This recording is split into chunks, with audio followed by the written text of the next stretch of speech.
musim dividen Big Bangs. Tapi habis dapat dividen, harga saham turun seperti dividen yieldnya. Wah, nggak ada gunanya dong, kan jadi impas-impasan. Pas ex-date dijual nggak sih? Tonton video ini sampai akhir untuk tahu cara dividen investing yang efektif.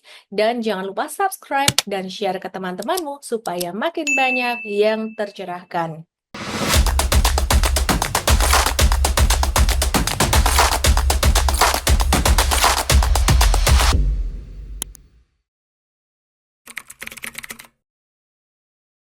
Bicara soal dividen investing, ya banyak orang yang nanyain saya tentang, oh kalau misalkan hari ini come dividen, ya kan itu hari penghitungan dividen. Terus biasanya dan hampir pasti sih 99% bahkan 100% ya. Kalau ex date-nya atau ex dividennya tuh kan turun hari perdagangan berikutnya setelah come date. Itu turun. Nah, kalau nggak turun, biasanya dividen yield-nya tuh kecil banget ya. Jadi mungkin sekitaran 0, sekian persen atau 1% aja gitu loh. Jadi nggak berasa turunnya.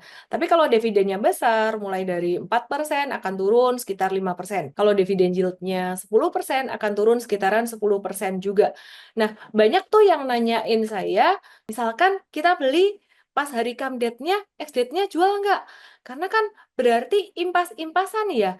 Jadi udah cuan dari dividennya, terus abis itu turun deh karena ex dividen. Gimana dong? Impas-impasan jual nggak ya? Nah, menjawab pertanyaan ini sebenarnya aku mau balikin dulu bahwa dividen investing itu tujuannya untuk investasi jangka panjang. Jadi bukan untuk trading. Seringkali saya bahas bahwa kalau misalkan kamu trading itu jangan ngejar dividennya. Menurut aku nggak worth it. Kalau beli saham beberapa hari sebelum come date atau pas come date-nya, terus dapat dividen, habis itu kamu jual esokan harinya. Itu impas-impasan, gak ada cuannya. Nah, sebenarnya dividen itu untuk long term investor. Pertanyaannya, kalau belinya pas deket-deket come date atau pas come date, habis itu jatuh dalam, long term investor gimana? Ya ngehold, jangka panjang. Untuk investor jangka panjang, tidak salah jika Anda mau beli pada saat come date, kemudian cuan dari dividennya banyak, habis itu besoknya turun, terus Anda biarin buat jangka panjang, itu sebenarnya nggak salah. Tapi ada cara yang lebih efektif dan efisien. Seperti apa itu?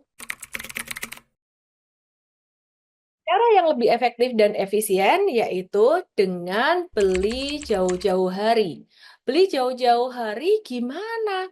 Ya, ketika saham itu lagi terdiskon valuasinya. Ketika harganya lagi turun dan valuasinya terdiskon, tapi yang saya ingin garis bawahi, perusahaan ini harus sudah memenuhi kriteria fundamental yang diajarkan di MVest. Ya, jadi ada beberapa poin penting. Yang pertama adalah pangsa pasar bisnis model, manajemen perusahaan, profitabilitas perusahaan dan keuangan lainnya, valuasi. Ya, jadi yang keempat adalah valuasi. Kalau kelima, secara siklus, ya siklus pakai metode super trader yang dijadikan untuk super investing, yaitu secara teknikal pakai chart. Itu untuk memvalidasi triggernya agar lebih smooth aja. Tapi yang terpenting sebelum memutuskan untuk dividen investing atau beli ketika harganya lagi diskon, valuasinya lagi diskon, harus ada filter fundamental dulu. Karena sangat berbahaya sekali kalau hanya memilih perusahaan yang, oh ini turun nih, ini turun, saya beli untuk nanti bagi dividen, dapat dividen gede. Sebenarnya kita perlu memperhatikan secara fundamental prospek perusahaan dalam jangka panjang itu gimana. Jadi itu yang penting. Setelah itu, baru tuh dicek histori dividennya. Dia rajin nggak bagi dividen? Sebagai contoh ya, saya kasih contoh satu, ADRO. Itu dulunya rajin bagi dividen. Tapi kemudian ADRO ini kan dia melepas salah satu lini bisnisnya yang sebenarnya memberikan banyak kontribusi pendapatan dan laba, yaitu sekarang udah IPO sendiri, lepas IPO sendiri dengan nama AADI.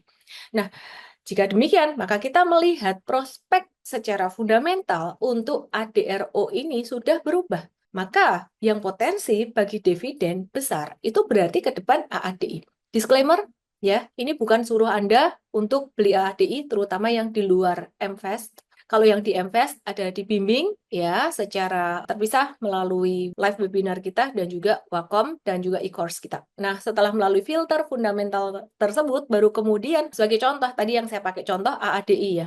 Itu kalau mau dividennya AADI di 2025 ini kan dia nggak bagi dividen. Karena apa? Karena di tahun buku 2024 keuntungannya tuh udah dibagiin untuk bagi dividen besar di ADRO beberapa waktu yang lalu sampai dividen yield-nya mencapai 30%. Jadi wajar dia tidak bagi dividen. Nah, nanti di tahun buku 2025 akan bagi dividen di tahun 2026. Belinya bukan pas di 2026 dekat Kamdet. Belinya justru malah pas turun-turun di tahun 2025.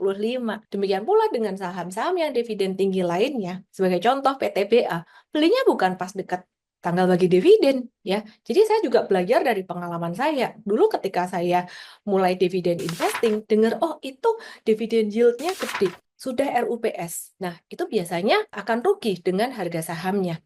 Nah, dengan demikian kita udah mulai ngerti nih sekarang, oh perusahaan-perusahaan yang rajin bagi dividen gimana? Terus kita ngelihat secara bisnisnya, oh bisnisnya dia tuh naik loh tahun ini karena contoh misalnya.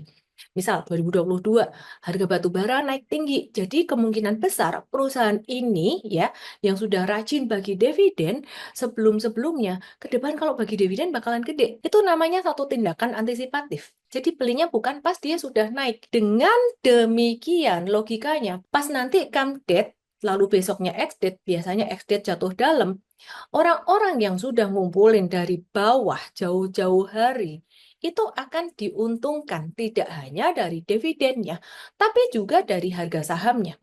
Istilah kata, belinya tuh di sini. Terus kemudian seiring berjalannya waktu, ya karena harapan akan dividen, harga saham naik. Terus kemudian pas come date mungkin harganya di sini. Terus ex date jatuh di sini. Nah ini kan masih ada selisih jarak spread antara harga beli Anda di bawah dan harga jatuhnya saat ex date. Sehingga setidaknya masih ada cuanan segini. Harapannya seperti itu. Terus cara membelinya bagaimana? Cara membelinya harus bertahap dengan cara DCA. Oh, kalau averaging down bedanya apa sih? Bedanya sebenarnya cuma di mindset ya. Averaging down itu beli ketika turun, dibeli terus.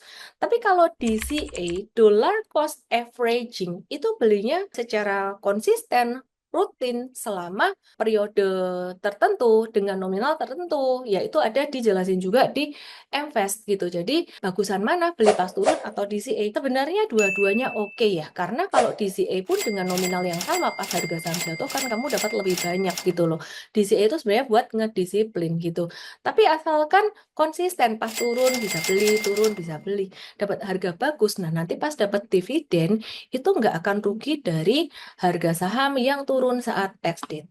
Nah jadi teman-teman bagaimana menilai perusahaan yang fundamentalnya bagus dan bagaimana menentukan valuasi yang sudah murah, sudah boleh dibeli. Yuk teman-teman langsung aja belajar bareng dengan MVest. Start belajar di sini ya, di MVest Start. Semoga bermanfaat. Salam profit.